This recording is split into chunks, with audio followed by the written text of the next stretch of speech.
মোহনবাগানের প্রাক্তন ফুটবলার হতে পারে ইস্টবেঙ্গলের দুশ্চিন্তার কারণ। ইস্টবেঙ্গলের আজ মরণ বাঁচন ম্যাচ। শুধু ইস্টবেঙ্গলের জন্য বলে ভুল হবে, আজকের ম্যাচ বেঙ্গালুরু এফসির জন্য সমান গুরুত্বপূর্ণ হতে চলেছে।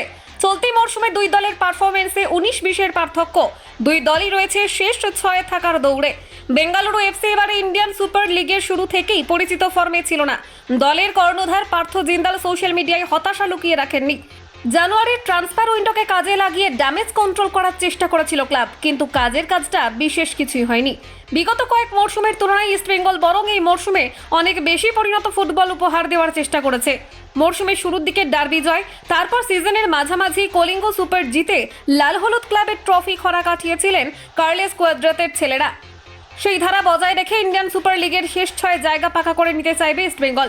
ইস্টবেঙ্গলের শেষ 6-এ যাওয়ার অঙ্ক খুব একটা সহজ নয়। তবে গত ম্যাচে কেরালা ব্লাস্টার্সকে হারানোর পর দলের ফুটবলারদের মনোবল অনেকটাই বেড়েছে। বেঙ্গালুরু এফসির বিরুদ্ধে আজকের ম্যাচে মশাল বাহিনীর খেলায় তার প্রতিফলন দেখা যাবে বলে আশা করাই যায়। তবে বাধা হয়ে দাঁড়াতে পারে এটিকে মোহনবাগানের প্রাক্তন footballer Javier Hernandez. Indian super লিগের ইতিহাসে হাভিয়ের হার্নান্দেজ অন্যতম ধারাবাহিক ফুটবলার। বেঙ্গালুরু এফসির মাঝমাঠের স্তম্ভ তিনি। গোলের মধ্যে রয়েছেন স্প্যানিশ মিডফিল্ডার।